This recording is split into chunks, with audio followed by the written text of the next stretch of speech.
కార్యకర్తలకి అభిమానులకి నా హృదయపూర్వక ధన్యవాదాలు.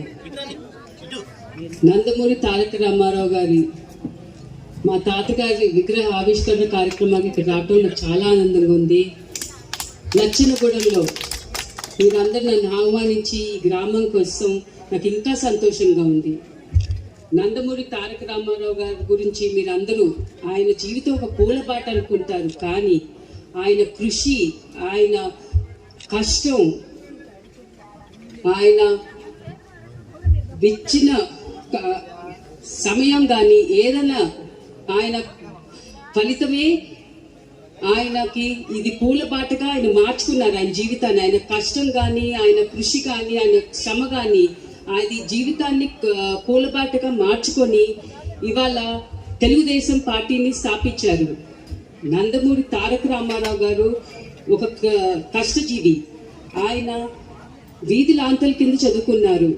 ఆయన పొద్దున్నే లేచి సైకిల్ దొక్కొని విజయవాడలో పాలు పోసి గుంటూరు కాలేజ్కి వెళ్ళేవారు. అక్కడ వీధి నాటకాలు కూడా వేశారు. అక్కడ ఆయన డిగ్రీ పొందారు.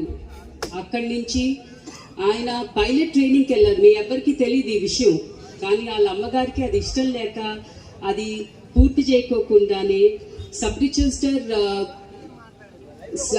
ఎగ్జామ్స్ వస్తే దాంట్లో 2000 మంది సబ్ రిజిస్టర్ ఎగ్జామ్స్ రాస్తే ఆ 200 మందే క్వాలిఫై అయ్యారు. దాంట్లో రామారావు గారు was one of the person.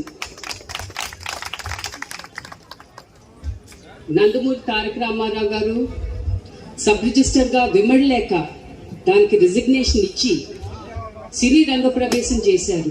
రాముడైనా, కృష్ణుడైనా, దుర్యోధుడైనా, కీచకుడైనా ఏ పాత్ర వహించినా ప్రజలు ఆయన్ని ఆరాధించి అభిమానించారు. ఆ ప్రజలకి ఆయన్ని ఇంతవాడి చేసిన ప్రజలకి మళ్ళీ తిరిగి సేవ చేయాలనుకున్నారు. అలాగే తెలుగువారి ఆత్మగౌరవం కాపాడటం కోసం ఈ పార్టీని స్థాపించారు. మద్రాసీలు అని పిలువబడే మనకి అంతర్జాతీయంగా తెలుగు వారికి గుర్తింపు లభించింది కేవలం నందమూరి తారక రామారావు గారి వల్ల. ఆ ఘనత ఆయనకే చెందుతుంది. నందమూరి తారక రామారావు గారు సమాజమే దేవాలయం, ప్రజలే దేవుళ్ళు అన్ని 1982లో పార్టీ స్థాపిస్తం జరిగింది. 9 నెలల్లో ఆయన సీఎంగా ప్రమాణ స్వీకారం చేశారు.